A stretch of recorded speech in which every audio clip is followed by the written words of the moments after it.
When Disney first announced they were making a live-action remake of Snow White, excitement filled the air. Fans all over the world were curious to see how one of Disney's oldest, most classic fairy tales would be reimagined for a new generation.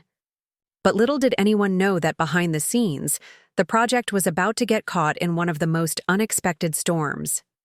One filled with controversy, drama, and a massive fallout that nobody could have predicted.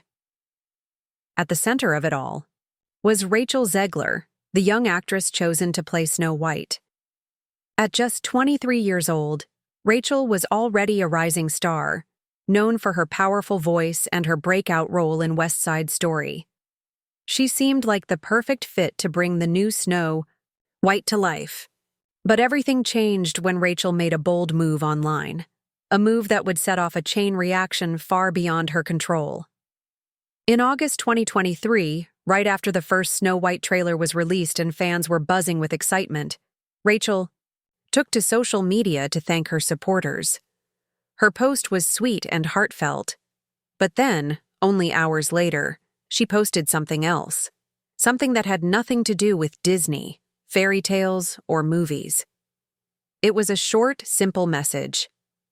And, always remember, Free Palestine. That single sentence changed everything. Almost immediately, the internet exploded. Rachel's post got nearly 9 million views within hours. Fans, journalists, and political activists all started weighing in. Some praised her for speaking up. Others accused her of bringing politics into a family movie campaign. And within Disney's offices, alarms went off. Executives at Disney, including top-level producers, were shocked. This was supposed to be a celebration of their brand-new Snow White, not a heated political debate. Mark Platt, the powerful producer behind the movie, and the father of Broadway star Ben Platt, wasted no time.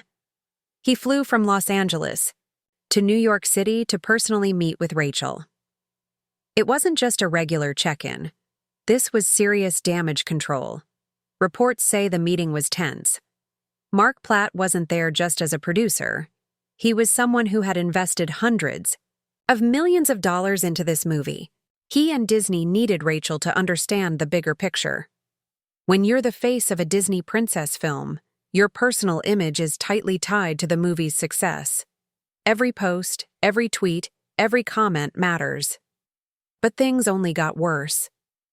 Gal Gadot, who played the evil queen in the movie and is famously Israeli, became a direct target after Rachel's post went viral. Gal and her family received multiple death threats. Disney had to act fast, hiring extra security to protect not only Gal, but also her husband and children. For Gal, this wasn't new territory. She had served in the Israeli Defense Forces years earlier and had often been vocal in her support of Israel. After the tragic events of October 7, 2023, when horrific violence broke out in the Israel-Palestine conflict, Gal once again spoke out publicly, saying, "The world cannot sit on the fence when these horrific acts of terror are happening." So when Rachel posted her Free Palestine message, it wasn't seen as just a political opinion. It was seen as a direct challenge, and for some, a betrayal. The tension between cast members grew thicker, even though Disney tried to keep it all behind closed doors. While all of this was happening, Jonah Platt, Mark Platt's son, decided he couldn't stay silent. Jonah, who has experience in both acting and writing, saw how the internet was portraying his father, calling Mark creepy for flying across the country to confront a young actress about her political views. Jonah wasn't having it. Intapti, a strongly worded Instagram comment, which he later deleted. Jonah defended his father fiercely. He reminded everyone that Rachel wasn't just a random employee at a small company. She was the face of a massive Disney film with hundreds of millions of dollars, thousands of jobs, and years of work riding on her shoulders. Jonah explained that when you sign a huge multi-million-dollar Disney contract, you're not just agreeing to act in a movie. You're agreeing to become part of a brand that relies on you to stay neutral, polished and welcoming to everyone, not just a political side.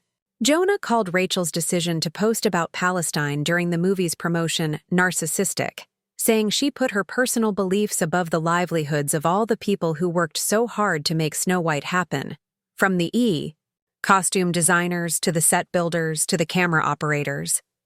He said it wasn't about free speech versus censorship. It was about basic professionalism. And this wasn't Rachel's first time making waves.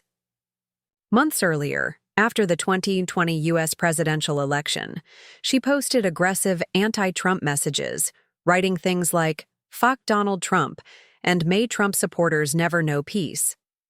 At that time, too, Disney executives grew concerned. Mark Platt even sat Rachel down to have a personal talk, warning her to think carefully about her public image, especially with a movie aimed at a family audience.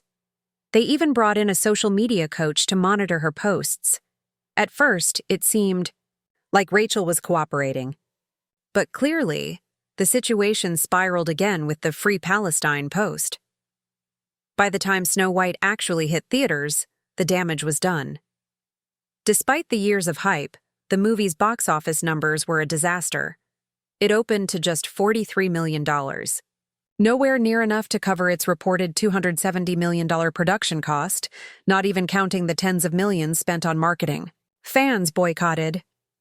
Political arguments overshadowed any excitement about the film itself, and critics didn't go easy either. The Independent gave it a 1-star review, calling it lazy, outdated, and visually unappealing. They said Rachel Zegler deserved better. But at the same time, many felt that her personal choices played a major part in the movie's downfall. Online, people took sides. Some slammed Rachel for being reckless. Others called her brave for standing up for her beliefs, even when the cost was enormous. One fan sarcastically wrote, "Guys, be nice to Jonah. His dad just got back from scolding Snow White. It's a sensitive time." Another praised Rachel, saying, "Rachel Zegler stood her ground against one of the most powerful men in Hollywood. She refused to take down her post even when she knew it could cost her everything." That's real courage. Meanwhile, the debate about Rachel's casting resurfaced. From the beginning, some traditional Disney fans weren't happy with the choice of a Latina actress playing Snow White, a character originally described as having skin as white as snow. Rachel herself added fuel to the fire when she gave interviews, saying that the old Snow White story was outdated. She criticized the original prince character as being a stalker and insisted that the new Snow White wouldn't be saved by any man. "It's no longer 1937, she said. "Our Snow White dreams of becoming a leader." Some fans loved the progressive approach.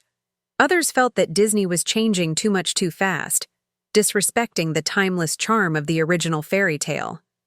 In the end, Snow White became less about magic and wonder, and more about internet drama, political arguments, and deep divisions among fans. What was supposed to be Disney's triumphant return to one of their most beloved stories turned into a warning for the entire entertainment industry.